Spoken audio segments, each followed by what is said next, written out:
Gaurav, first I'll come to you.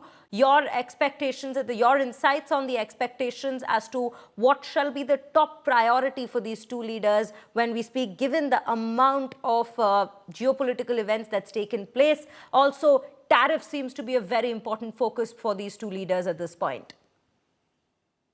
Indeed, tariff would be one of the most crucial areas that the two would be talking about, but neither would want to be seen as weak. The world is watching this conversation. The world wants to know, who's stronger, Donald Trump or Xi Jinping. Neither want to appear to be weak. And is this then the emergence?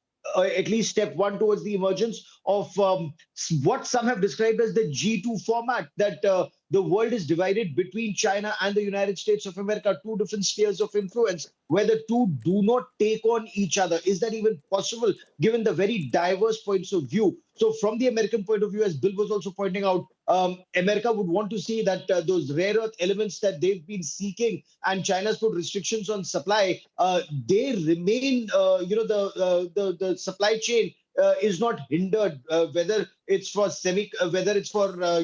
their military grade equipment, whether it's for the semiconductors for that are required for their missiles, fighter jets, or even for their EVs and washing machines. That is something that they would be seeking. Fentanyl chemicals is something that they want to see massive curbs on. It's a huge crisis in the United States of America, and Donald Trump wants to see action on that. At the same time, would China also insist that there are some commentators in the East who have been arguing that President Xi Jinping would try and push for the US, saying that instead of not supporting independence of Taiwan, US opposes independence of Taiwan. And of course, that's quite a far cry, but would Xi Jinping be moving in that direction? Very, very critical meeting that will take place, and perhaps the most important meeting so far in this leg of President Trump's visit.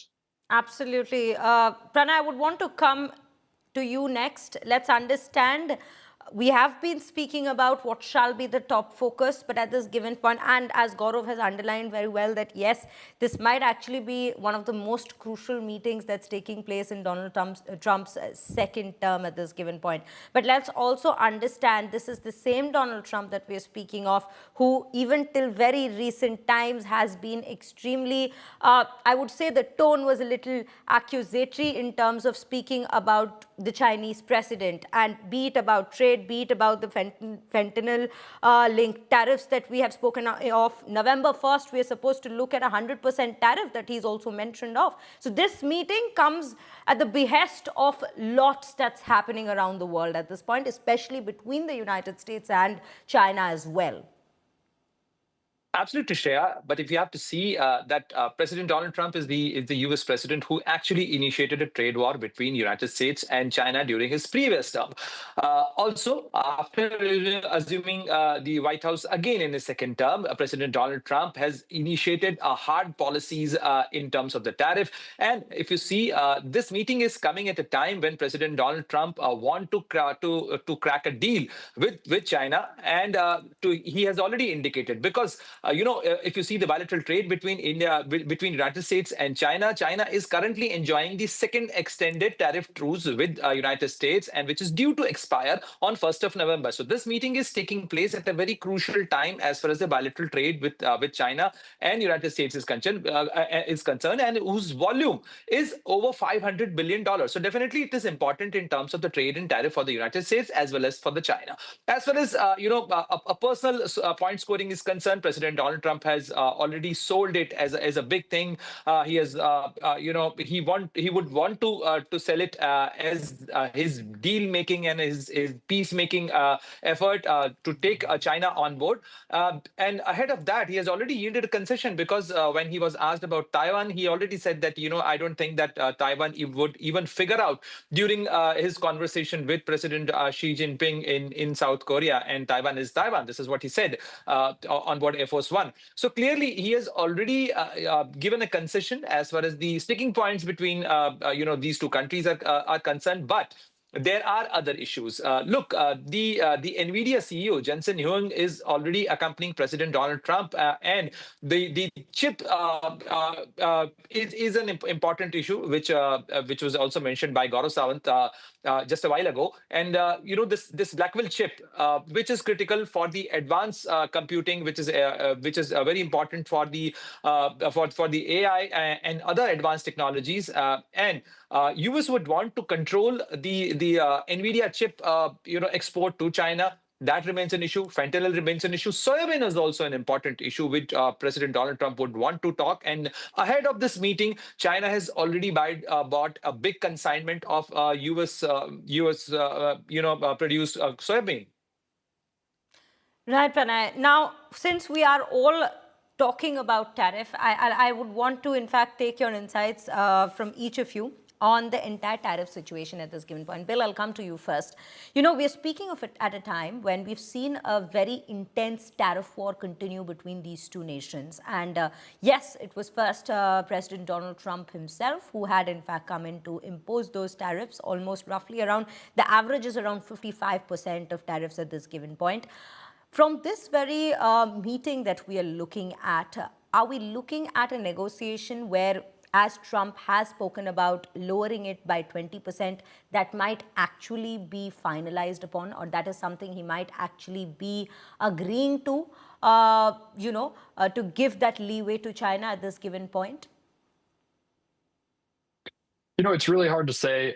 Both sides are dangling serious choke points, serious leverage over each other.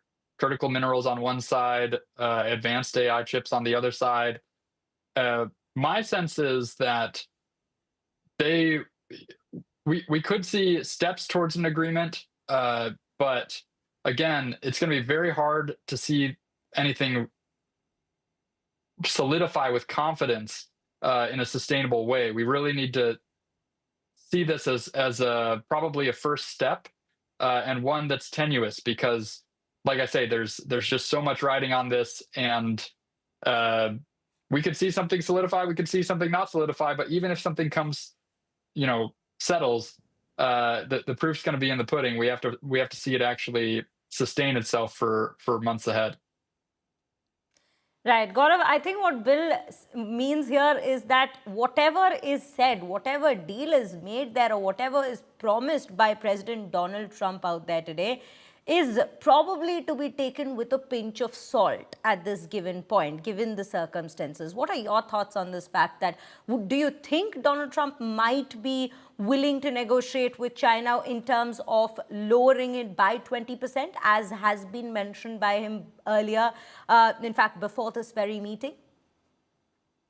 It all depends on what are the concessions that China is willing to make. What is it that China brings to this table? Do keep one thing in mind. China now sees itself as an equal world superpower. So China would not want to appear to be weak in front of the United States of America. And this is something that the world is watching very closely. So US president would want to see concessions on fentanyl, for example, because fentanyl chemical curves, that is something that impacts him in a very major way. As Pranay and Bill were pointing out, he would also want to see China increase the imports of soybean and corn. That directly impacts, Donald Trump's voters. Should that happen, he walks away by saying that, yes, this is a major concession that I've been able to get. At the same time, look, what America is also trying to do, simultaneously diversify the rare earth minerals supply, not just in terms of rare earth minerals, but also processing. When you look at data, China controls between 60 to 70% of mining the rare earths, and also processing, almost 80% of processing of these rare earth elements. And, that's required for virtually everything. Right now, what the deals that Trump already signed, whether it's with Japan or with Vietnam or in other parts of the world, is to diversify those supply chains. And there are some commentators in the United States who are saying that China may put these restrictions right now on rare earth minerals exports and satisfy itself that it's slowing down America.